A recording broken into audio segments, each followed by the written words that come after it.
This is a presentation of BSRN, Box Studios Radio Network.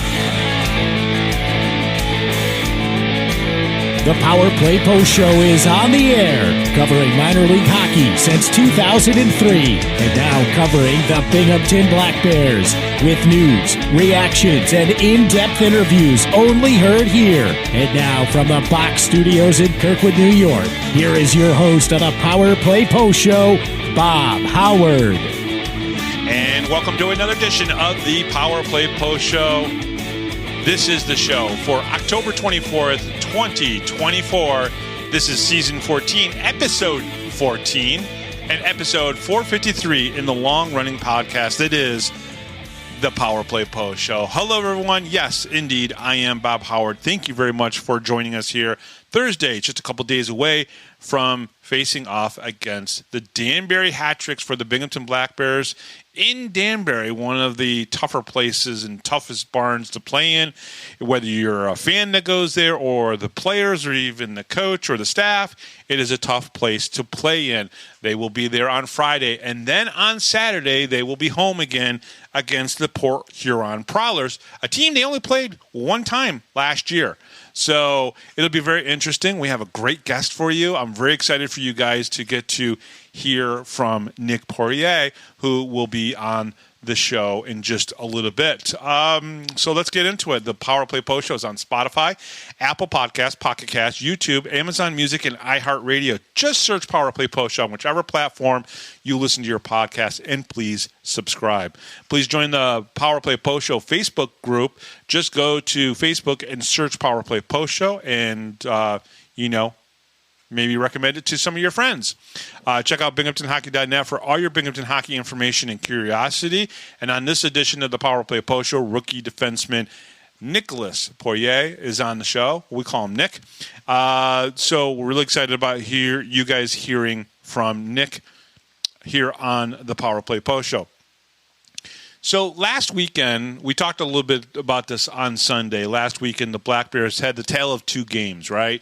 They had the game in Hudson Valley, playing in a smaller rink. There's not a lot of fans in that rink. I think they can fit up about 1,000. I think they had about 450. The environment's just a little bit different. And then they come home and they play in front of 3,900 fans. And it's just a totally different environment, and they just played so much better. And I think as the Black Bears have worked through these first four games, they've just gotten a little bit better each time. Maybe a step backwards, and then they go forwards. And then on Saturday, they just looked really good, right? The 5-0 win was pretty impressive. They got goals from 5 different goal scorers. That's also important, right? Spread out that offense. I talked about that in the day after game report on Facebook, where when a team is not getting all their goals from one person, and listen, let's be honest, Austin Thompson said, I wanted and needed that kind of night on Friday night where he got 5 points and was a big part of the goal scoring, whether it be through assist or actually scoring the goals. So he needed that. But in my eyes, it's almost better to have 5 different guys score when you score 5 goals. And so it's pretty impressive. Now, how do you convert that into wins this weekend against Danbury and against the Port Huron Prowlers, right? Because you're on the road again, right?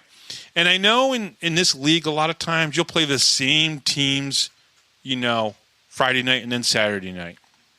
Happened the first 2 weeks, right? You play Watertown 2 games, but you played them up in Watertown, then you played them in Binghamton. Then you played Hudson Valley down in Newburgh, New York, and then you play them again. This weekend, it's a little bit different, right? There's a little bit of element of surprise, so to speak. You go down to Danbury, and you're playing, a game in Danbury, one of the toughest rinks to play, like I said earlier in the show, and then you come home again to the confines of your friendly faces and the fans that are in the arena. Well, as long as you do good, we're friendly. But if you don't do good, we're not so friendly. But either way, the Black Bears are home on Saturday and should be a decent crowd and should once again be in the confines of friendly faces. And that's probably good too, because generally in hockey you don't play those doubles all the time. Maybe in the FPHL you do. I know in college hockey, we talked to guys who say that you will play 2 games against the same other college hockey team in the same weekend, but sometimes you will also partner up and be travel buddies with a team, and then you'll play them one night and they'll play the other team the other night, and you'll play somebody else. So that's sometimes just the way that works. So let's talk a little bit about the Friday game in Danbury. Okay, the Black Bears have 2 more games on the road Friday in Danbury, and then Saturday at home versus the Port Huron Prowlers. Friday's game in Danbury is the first of 10 meetings this season against Danbury. Okay, that's the team we play the most this season. Like last year, we played them 18 times. That was the most. This time, it's only 10, which is so much better because I think the rivalry can be stronger and better and more heated in less games than 18, where at the end of last year, the last couple games, nobody really cared about it, right? The Black Bears will play 6 games in Danbury and only 4 in Binghamton. So I don't like that unbalanced part of it, but it is what it is, and we'll take it because it's less games still against Danbury. But 6 of them, including this one on Friday, will be the first in Danbury. Last season, the Black Bears were 12-1-5 against the Hat Tricks. And if you remember, we actually asked Tyson Kirkby at the beginning of the season, 18 games against Danbury, how would they do? He said, well, listen, I think we're going to be 12-6. And he was right. It ended up being that way. In 2 games this season, so far, the Hat Tricks are 1-1. They have scored 8 goals and have given up 6. On Friday, the 18th, they lost their home opener to the Motor City Rockers 4-2, but beat the Rockers the next day 6-2, also at home. They are perfect so far this season on the PK with 100%, but have only scored 1 power play goal on 12 opportunities. Former Black Bear Alexander Gamatzov leads the team in points with 3 goals and 4 assists, and 1 assist for 4 points. Connor McCollum played in both games last weekend and has a 1-1 record and a 3.02 goals against average, which I think is very close to the goals against average that Connor McAnanima has right now. And he has an .887 save percentage, and I'm pretty sure Connor's is well above 9 now after the 5-0 shutout. Johnny Ruiz and Kyle Gonzalez are co-coaches for the Hat Tricks after the departure of Billy McCurry. As we know, Billy McCurry took a job in a different league. I have questions about this matchup, okay? What kind of temperament of a team will a Johnny Ruiz team bring versus a Billy McCurry-led team? Now, we know that when Billy McCurry was the head coach of the Danbury Hat Tricks, maybe not last year, but the couple years before that, Billy McCurry led a team that was very feisty, very borderline dirty, plays up to the edge, but doesn't, and sometimes goes over that edge. They've had players that no longer play in this league anymore just because of the way they played. Now, I'm not saying that Billy McCurry had them play that way, but maybe he did. I still think he's a very well-respected coach in this league. For some reason, he just had some of those eggs on there that sometimes made the games sour or rotten. With Jamie Bussell and Dakota Bondback, how will the lines look and will be put together? Though I expect Dakota and Dan Stone paired back up, there's no guarantee of that. We don't know that for sure, but I expect that. I expect Dakota and Dan Stone to be playing together. But where does Jamie Bussell go? Obviously, with no Donald Oliveri this weekend for the Black Bears, will Bussell, Kirkby, and Thompson be back together on the same line? That line didn't perform all that well the first weekend of the season. Everybody knows that. They kind of split, Coach Sherwood split that lineup on Friday, which led to Austin Thompson going and scoring and having a 5-point night and a hat trick. So how does this get put together? What kind of game, what kind of energy are we going to see? Not energy as in a sense, are they going to be, skating hard, but what kind of energy will this game have? Will it be feisty? Will it be more skilled based? Everybody knows I'm not a big fan of player coaches. We just saw Josh Newberg as a player's coach. I think Johnny Ruiz has a lot of respect in the league, and he's a good guy, and he's a good player, and he plays the game right almost 99.999% of the time. So it'll be interesting to see how he runs the team I'm going to be interested in watching this and then seeing how he runs his team while also playing the game. Now, of course, I know there's always supposed to be somebody, a bench boss behind the bench and everything for the referees to go talk to. I guess that's important. But as we all know, if Johnny Ruiz and Kyle Gonzalez are out there, they're going to be basically running this team and taking care of it. So it'll be interesting to see how the Danbury game goes. I am kind of more than fascinated about it. But I also think that it's very intriguing about Saturday night, too. Because on Saturday night, they will be back home against the Port Huron Prowlers. This will be the first of 6 meetings between the Black Bears and the Prowlers, where they'll meet 4 times in Binghamton and then just have a pair of games in Port Huron. Last season, the Black Bears only saw the Prowlers 1 time. If you guys remember, it was a 4-1 loss in Michigan. I believe that was tagged up with a Motor City game. They were also in the realm of 4 losses. I think this was like the 3rd loss in 4 losses in a row, which was the most losing that they did in any part of the season. They lost that game 4-1, and it was the longest losing streak near the end of the season, where the Black Bears then went on a perfect 13-0, 6 games to end the regular season, and another 7 games to win the Commissioner's Cup. The Prowlers last weekend hosted the Carolina Thunderbirds, the Black Bears' last year's finalist opponent, for 2 games and lost their home opener 4-0. But then won in a shootout 3-2 on Saturday night. Their record is 1-1. So very similar to Danbury. We're going to see a 1-1 team on Friday night, and then we'll see where Port Huron does on Friday and how they do. Like Danbury, they've only scored 1 goal on the power play, and they're 83% good on the PK. Austin Federley, Isaiah Paris, and Alec Johnson are the only goal scorers for the Prowlers, with Federley's goal coming in the shootout on Saturday night, and they still count that as a goal. Sokolov and Nuisan, I probably pronounced that wrong, split the 2 games for the Prowlers in the net. Both of them have average numbers. Matt Graham is the player-head coach, another player-head coach for the Prowlers, as he was for last season. Now, questions I have for this matchup. Do the lines get changed based on how the team does in Danbury coming into the game? Remember, that's kind of what Coach did a little bit last weekend, where he kind of broke up the lines a little bit on Friday, and then on Saturday they kind of changed again, and there was obviously success. So how does he create these lines now that Jamie Bissell and Dakota Bond are coming back?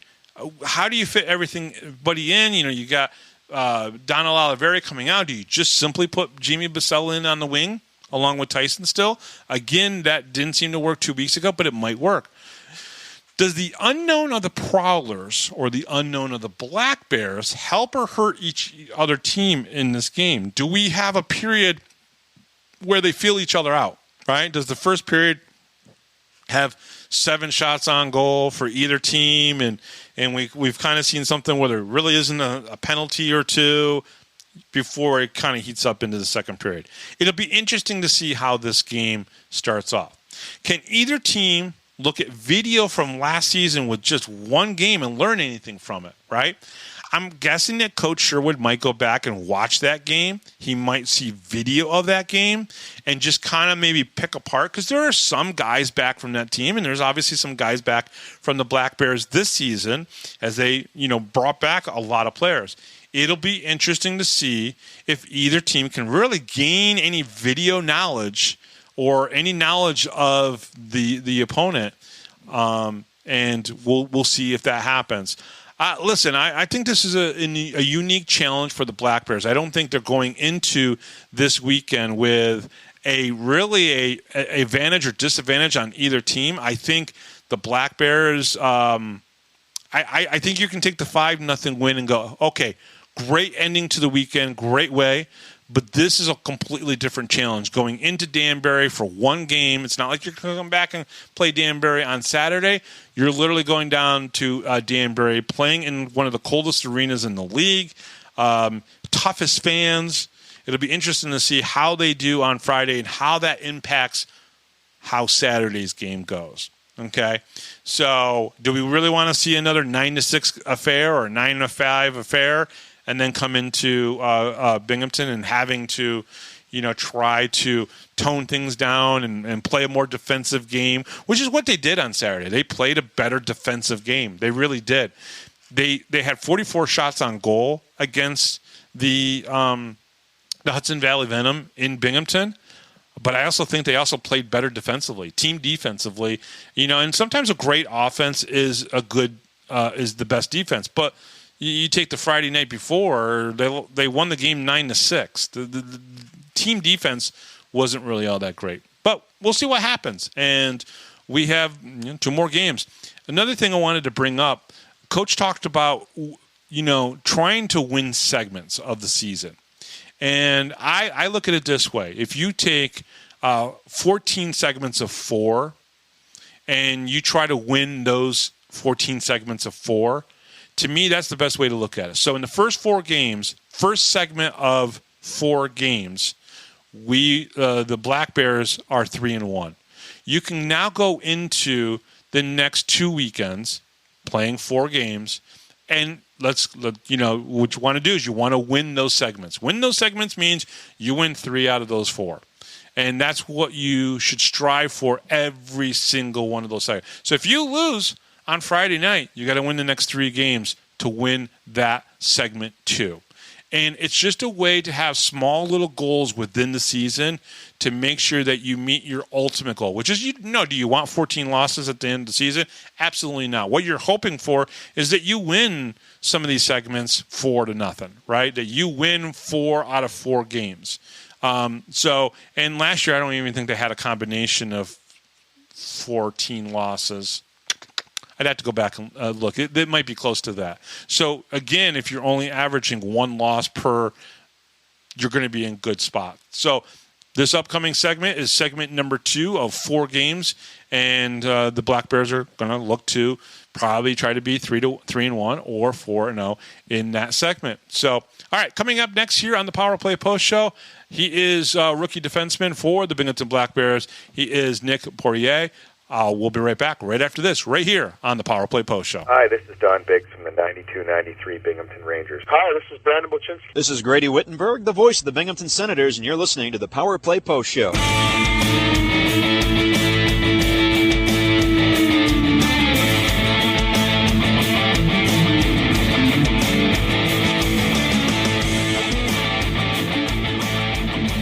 Here is another Power Play Post Show interview exclusive with Bob Howard. And welcome back, everybody, to the Power Play Post Show. I've got a great guest for us. I'm very excited to have you guys get to know him a little bit more, just as I just have as well. He comes to us, obviously, from the Binghamton Black Bears. He's one of their defensemen. I think our first defenseman in a while that we've interviewed here on the show. But I'm glad to have him. He comes to us from Blainville, Quebec, Canada. And we're really excited to have him on. He is Nick Poirier. Nick, welcome to the show. Good to have you on. Thank you, Bob. I'm glad to be here and get to chat with you here on the post show. So thanks for having me. No, absolutely. So obviously you grow up in Blainville, which is just outside of Montreal. And first of all, I just want to say your English is excellent, much better. I was sweating it before the interview, thinking, "Oh my gosh, if I don't understand him, how am I going to do follow-up questions?" But English is excellent. We'll get to that in just a little bit. But you do come to us from outside of Montreal. I have to imagine, with the Canadiens being one of the most popular teams in the NHL, that hockey in that part of Canada, of course, it's huge all across Canada, but where you're from, very huge. Yeah, it definitely is. And I guess you started off with a pretty hot question here because I'm actually not a Montreal fan. So you're not? On the flip side, well, my favorite team is the Colorado Avalanche. I guess they come from the Quebec Nordique, sort of, so it makes sense. But I actually also like the Bruins, so that's sometimes a tough discussion to have with people back home. But, well, I was just going to say, okay, wait, hold on. You're a Colorado Avalanche fan. Okay, I can understand the whole Quebec Nordiques. There might be a family connection there because of the Nordiques moving, obviously, to become the Avalanche. but somehow, some way, somewhere in Quebec, a little boy says, you know, Mommy, Daddy, I'm going to be a Bruins fan. I'm sorry, but I know one of the heatest rivalries in all of hockey has been the Canadiens and the Bruins. How did this happen?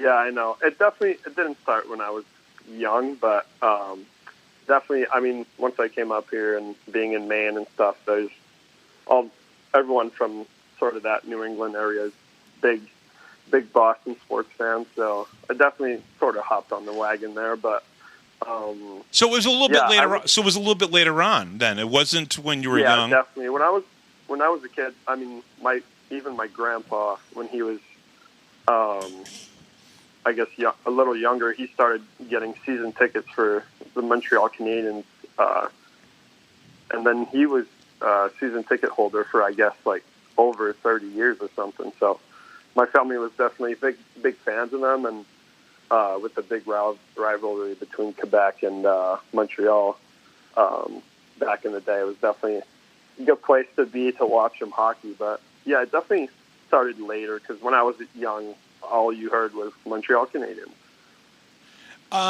So is there a particular player, at least in the recent, last maybe 7 or 8 years, on the Bruins that you really liked? There's a lot. I mean, there's obviously all-star guys like Pasternak and guys like that, but sure. I think that, I mean, throughout the hockey world, everyone knows Patrice Bergeron just for the great person he is and everything he brought to hockey. So sad he retired now, but he was a great guy to watch as well. Now, as a New York Rangers fan, he's probably one of the only Bruins I really did like, other than the couple Bruins that I interviewed back in the day. Seth Griffin, who was a Providence Bruin and then went up and played with the Boston Bruins. Probably, as a matter of fact, it's the only Bruins autograph I have in this house, which is okay, but super great guy. So let's talk a little bit about Blainville. What kind of town, city is it like?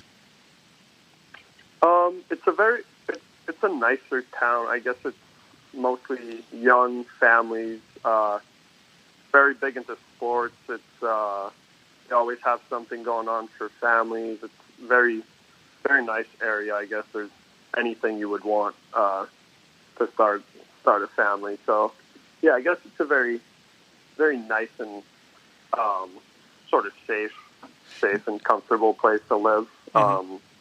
It's pretty big, so it's not like a little town where everyone knows each other, but I definitely had a great time growing up there and playing hockey and stuff, just making friends. Now, you said there was a lot of sports there, so what else other than hockey was played there? I know that the CFL is still popular all throughout Canada. I know baseball is still pretty popular. What other kind of sports for youth was big for you guys in that area? Well, there's definitely the Montreal Alouettes, which are in the CFL. There's now soccer there as well, which is the Impact and the MLS, I believe they play. Yep. And then there's some smaller baseball teams, but nothing too high up in the levels, which is still fun to go play. There's some great places. I'm a big baseball fan, so I definitely enjoy going out and watching them. All right. Well, who's your team in the MLB? I don't think that's one sport where I don't think I have a team. I just enjoy watching. Sure. But I know when I was a kid, I really liked Baltimore. I don't know why. I guess I just liked them. I see pictures sometimes of me wearing a hat, so I guess that could be my team. But I'm a Yankee fan, but the only hard hat that I have other than the Yankees is a Baltimore Orioles hat. Not even kidding you. It's sitting in the closet behind me here. It's pretty awesome. I was down in their ballpark probably a good 15 years ago, and I bought the big ice cream helmet, and it fits your head. It really does. But it was huge. I think I had to share it, but just to get through it. But either way, so that's pretty cool. But what about for youth sports? Can you play baseball, football, that type of stuff, and soccer, obviously? Yeah, absolutely. There's really a lot. definitely a big sports place.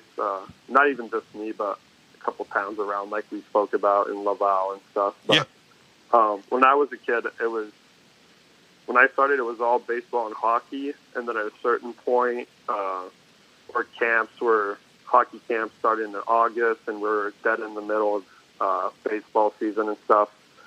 Well, at a certain point, my parents told me, like, they won't allow you to do both, so you kind of got to pick one here, and without a doubt, hockey was the decision, but definitely wish I kept playing a little bit more baseball, because I definitely love the game, but I'm happy I stuck to hockey, too. Well, there's also that theory, and people go on either side of it, and I'm kind of curious on your thought. Obviously, you would have liked to have played a little bit more, maybe baseball, and kept going with some of the baseball.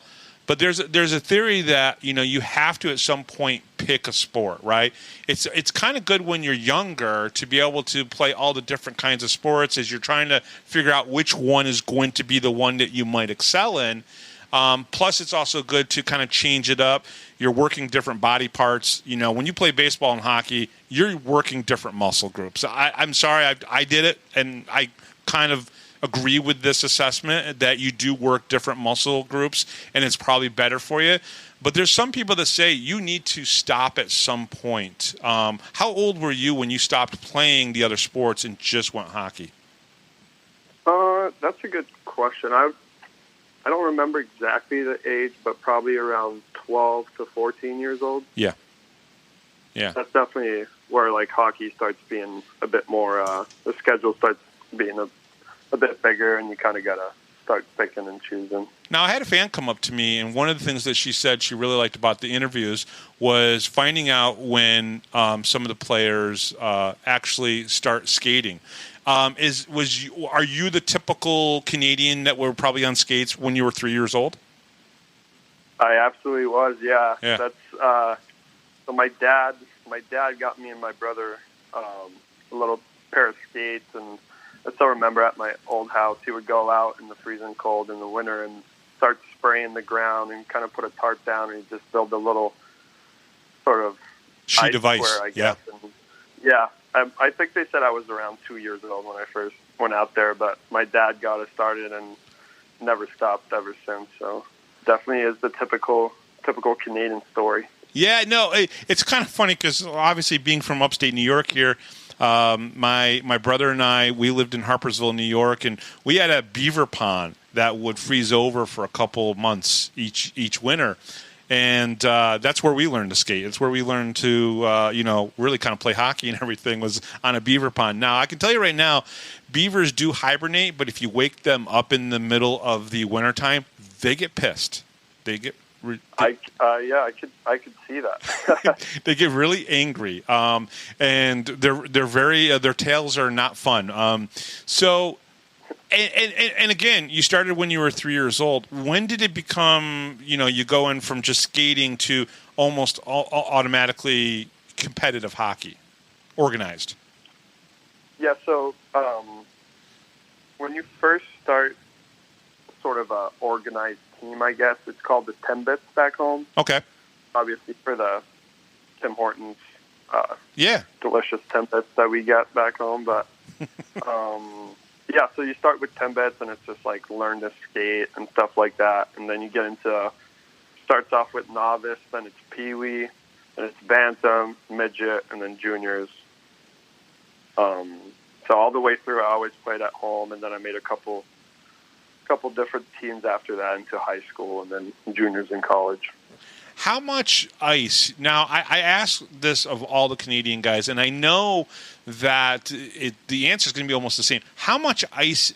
Because I got to imagine, there's so many kids wanting to play. There's so many players that want to get on the ice. Is there a problem with trying to get ice time up there? Or was it pretty easy? Was there enough sheets of ice that you guys could get on anytime you wanted to? For me, it never was a problem. I know it's definitely even getting bigger than it is when I was a kid, but sure. For me, it was never a problem. We had pretty much every city has a rink back home, and then my city had 2 sheets of ice on it, so it was never really a big problem with ice or anything or finding ice. So, yeah, that's never been been an issue for me. Well, that's good. That's good. So let me ask you about your few years. I'm looking, obviously, and I will not be able to pronounce any of these teams, but I am looking at your elite prospects. And before you joined the Twin City Thunder, which no problem, I can say that junior team. I've seen it before, talked to people from there before.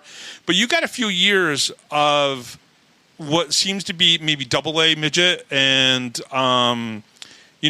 so for people who don't know, what kind of level is that? That's just before junior, right?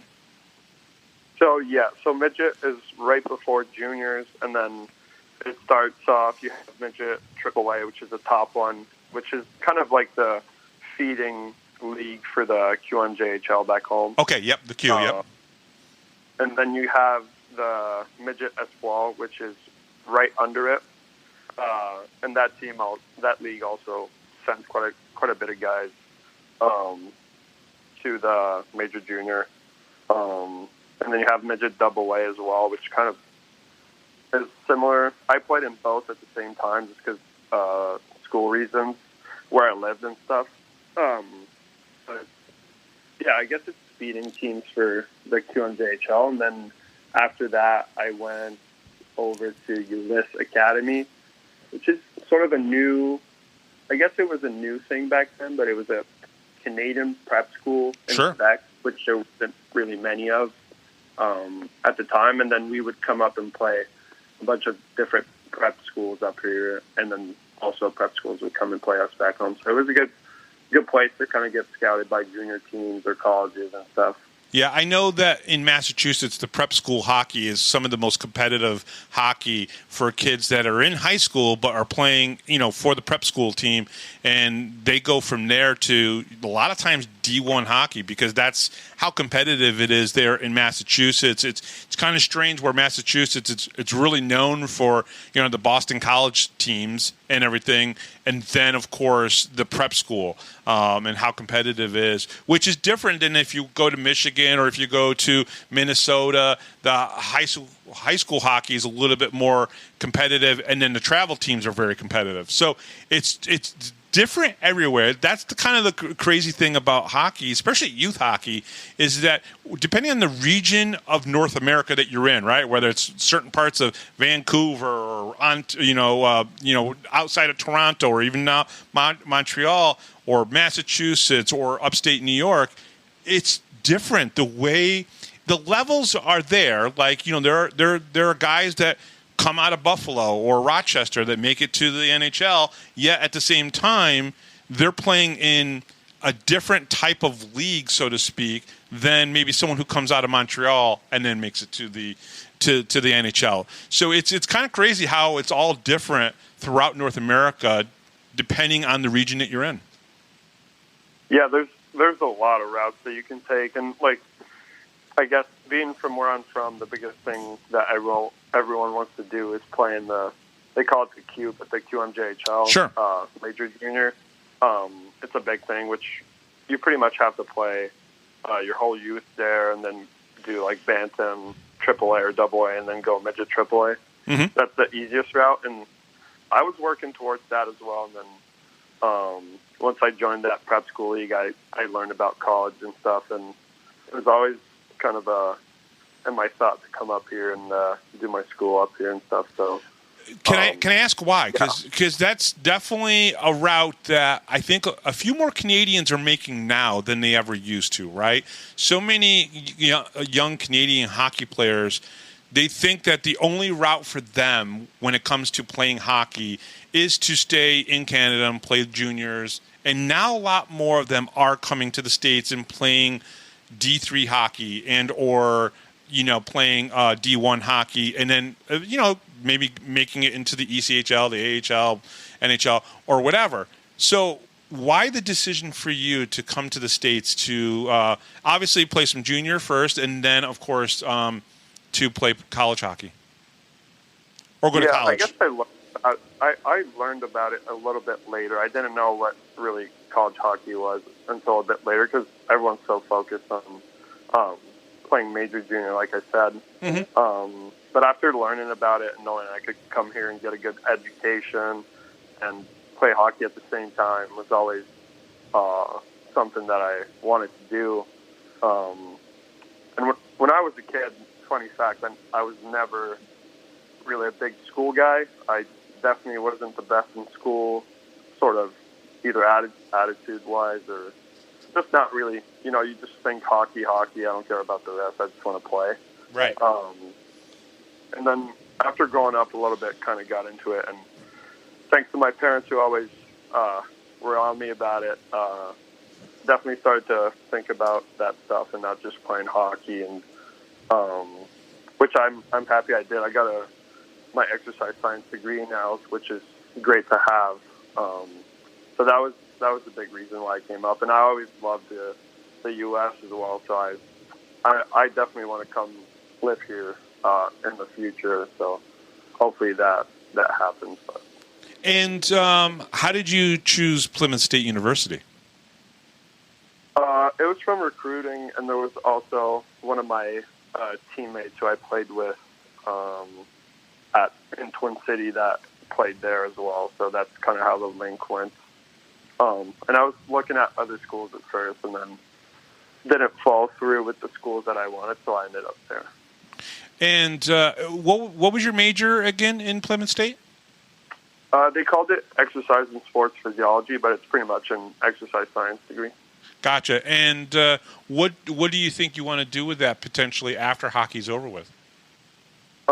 I want to do physical therapy, which is like another 3-year school because it's a doctorate. Sure. So that'll be pretty hard. But I decided, I had some chats with Coach Sherwood and I was trying to weigh in my options. Do I go back to school or do I take some time off and kind of enjoy playing hockey and stuff? And obviously I decided to continue playing, but I'll have to go back at some point and earn that degree if that's still my goal at that point. I don't think people understand how important physical therapy is. Some people, when they get injured, they're like, I just want to heal, I want to get better, I want to get back to whatever I'm doing. And physical therapy is the best route in some cases, most cases, almost all cases, to actually healing the body the proper way, right? Doing the small steps to get to the bigger run,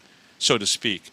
And I don't think people realize how important it is to do the physical therapy as best as you can. My wife's had 2 major knee surgeries, and that's what we had to do. We had to do months of physical therapy after the surgeries. It's an important thing, and I don't think there's enough people getting into the profession who, because there's just not enough of physical therapists out there. Yeah, there definitely isn't, especially in the past few years, even in people that are going into PT school. Sure. There's a big lack in students and also workers. So the field is definitely growing as well, and I do agree with you. It's definitely very important part of society, just keeping people healthy and helping people live the life they want to live. If you want to play golf every day, but your knee hurts, well, we can help you with that. Or if someone's having a major surgery, we can also help them kind of rehab from that. So it's minor stuff, but also major stuff. Okay, so so you obviously got in contact with Coach Sherwood, or he got in contact with you, and you guys had a conversation, and you decided to come to Binghamton to continue playing hockey. What was that conversation like with Coach Sherwood? It was great. It was actually really fast. I had some other, obviously like everyone else, some other options, but sure. For this league itself, I was definitely only looking at coming here in Binghamton, just knowing and seeing what they had to offer. But it was a lot of just talk, and I definitely just made them aware that I was not making a choice between here and other teams. I was just making a choice between playing or going back to school. And once I did, we just had great talks. I think we connected a bunch from our past experiences and talking to him about, just what the opportunity was to come here. So he I really enjoyed the chats we had, and that was a big thing for me, trying to find a good coach. And even just when I got here, I could tell just from the guys and what they were saying that he was a great coach to have. So I'm really glad to have him here. Does it make it a little bit easier that he's only about 10 years older? I've talked to a lot of the guys who said that, just the because he's so close in age, he understands what you guys are going through, being that he's only been retired for a few years out of hockey himself. Does that make it a little bit easier knowing that he's kind of walked through your skates, or he's skated through your skates before? I honestly really enjoy it. He's been through the route that most guys want to do, and he's seen it a million times. He's coached guys that are just like us. So the connection really clicks. He just like you say, he just gets it. He knows, whatever we kind of see, he'll tell you if, things are straight. That's what I like. He'll tell you directly how he sees things and what he thinks about you or the team, and then he's got to deliver. And that's the kind of coach I want. He brings the best out of you, and he's just a great person to chat to, always open. It's just a great thing to have at the rink. Totally. So the thing that I noticed the most so far out of you, you're not afraid to, I don't want to say jump into the play, but you're not afraid to get involved. Obviously, we've seen the 2 fights now. Now, did you do some fighting when you were with Twin City? I definitely have to say I tried to, but my league, I know the null is definitely a little bit bigger in fighting, but I definitely would get involved in that way, and I had sort of a leadership role, and I really enjoy protecting my players. And I know you. Yeah, you wore the younger guys. Yeah, you wore the A in the last season with Twin City and everything. But I was just kind of wondering, because we've seen you in 2 fights, and you held your own pretty good in those 2 fights.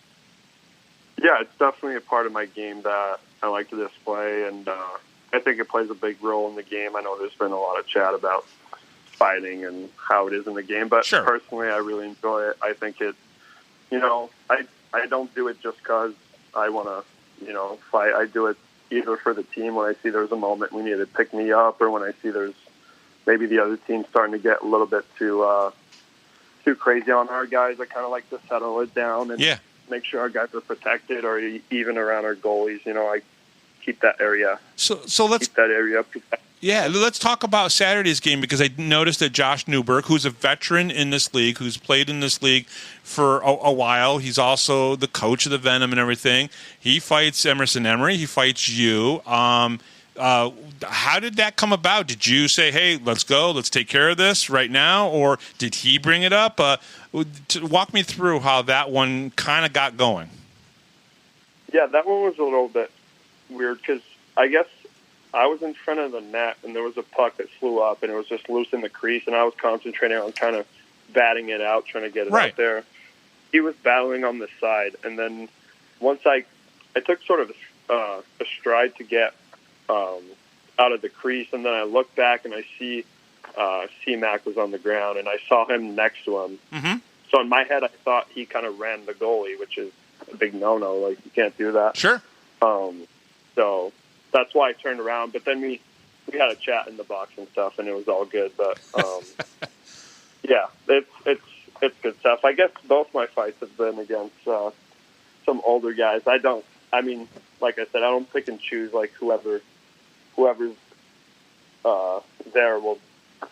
It is what it is, But it's been fun. I enjoy that part of the game. Now, I know that you spent probably just a little bit of time with Mathieu, who's also from Quebec and whatnot.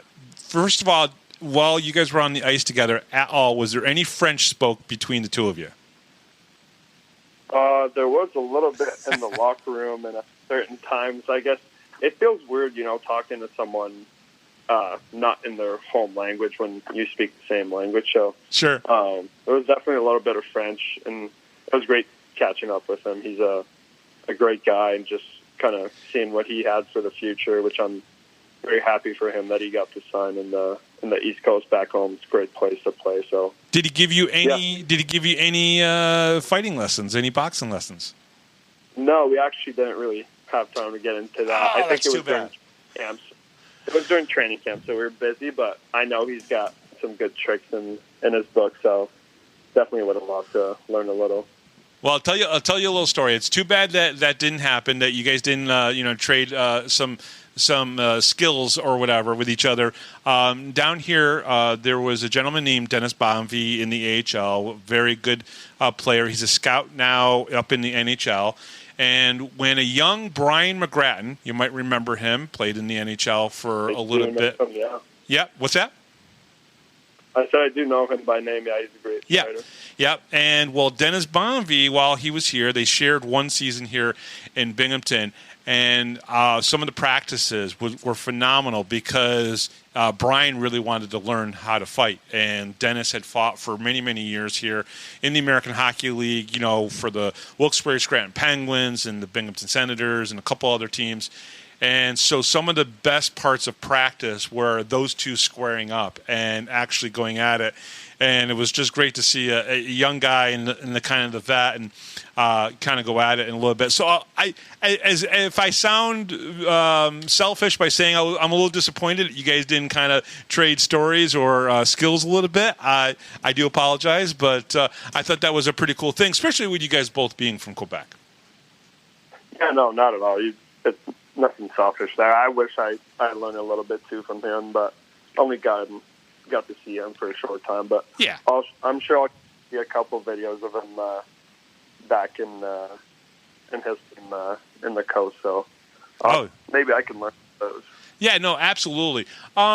So first four games. Obviously, the Saturday game, which we just talked about, with you getting in a fight with Josh Newberg, the team played very well, 5-0 win. What was your thoughts coming off the ice after? Hey, listen, we just shut out a team. The first three games, maybe not the cleanest games, but that Saturday game really felt more like a cohesive effort. Yeah, it was definitely an interesting weekend. We had a lot of adversity in the Friday game. Oh, yeah.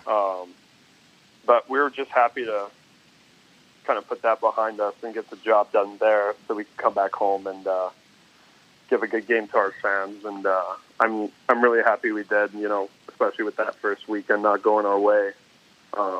We want to come back and show our fans that we can get it done, and we had a great game. I thought it was a awesome game by everyone. Obviously, C-Mac getting the shutout was just an absolute brick wall in the net. So that's pretty nice to do when you're playing in front of them. And then I think everyone contributed, whether it be scoring goals or making plays. Had some new guys score some goals as well.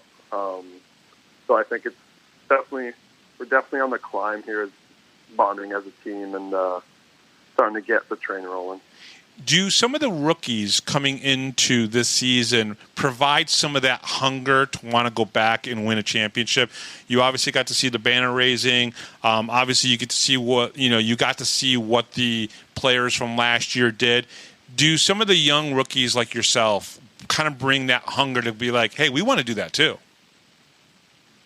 I hope so, because if you're not, what are we working towards?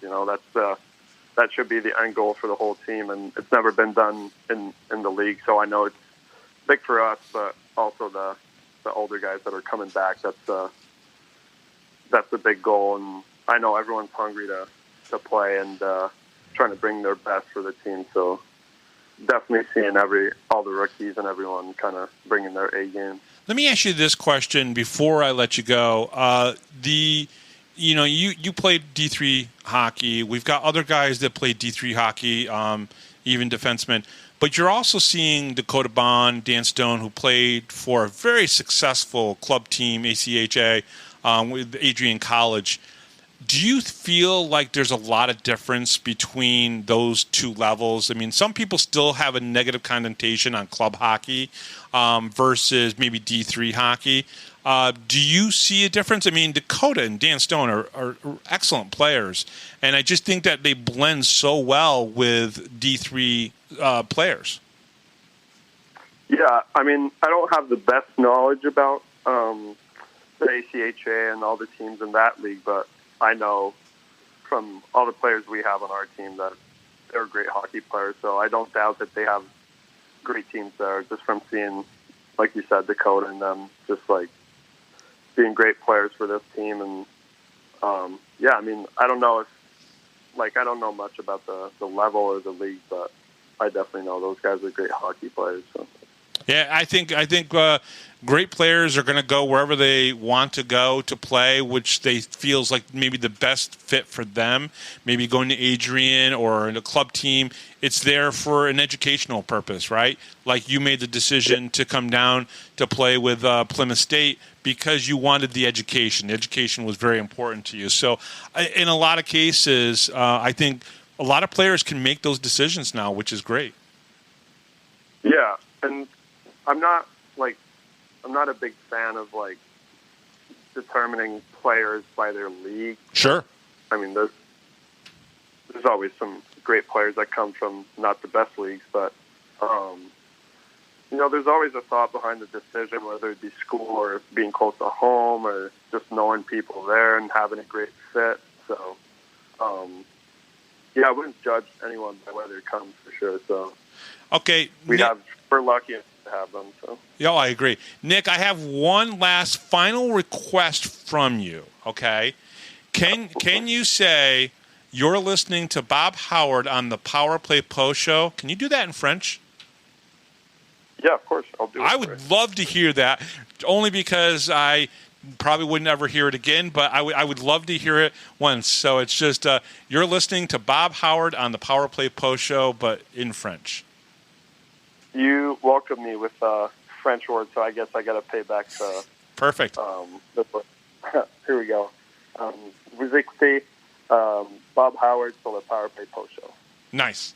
All right. I love it. I love it. Yep. That's perfect. Nick, close it out. Yeah, absolutely. Nick, thank you so much for coming on the show. We totally appreciate it. Good luck this weekend. You guys have Danbury, which is one of the biggest rivals for the Binghamton Black Bears, on Friday in Danbury. Take some extra long johns. It'll be cold in that arena. I guarantee you. You can ask anybody on the team. They'll tell you it's cold in that arena. And then you guys are back home against the Port Huron Prowlers on Saturday night. Nick, thank you very much for coming on. Well, thank you for having me. And yeah, we got 2 big games this weekend, so I'm excited to get some big wins. I know they're good teams, but it'll be exciting hockey, so can't wait. Perfect. And we'll be right back right after this, right here on the Power Play Post Show.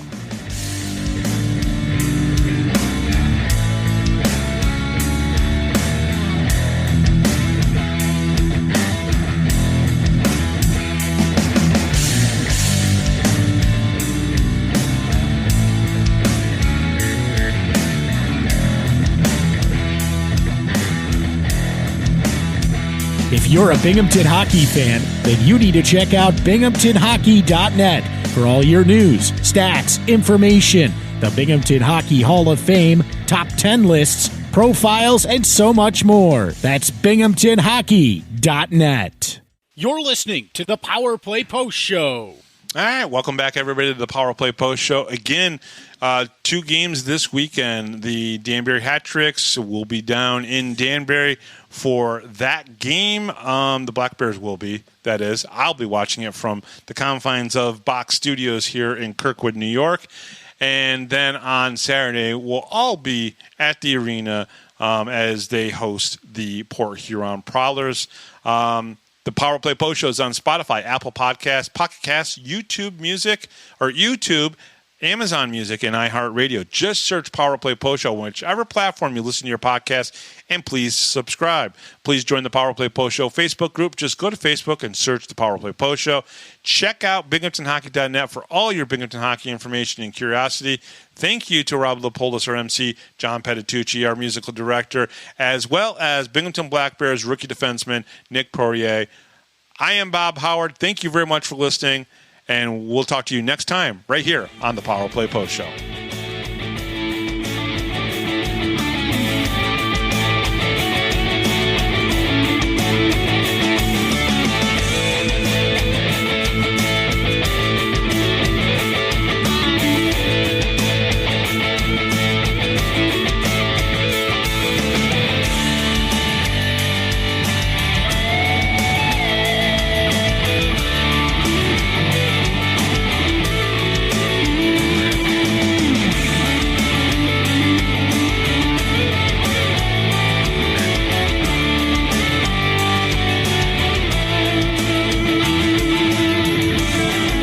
Thanks for listening to this edition of the Power Play Post Show.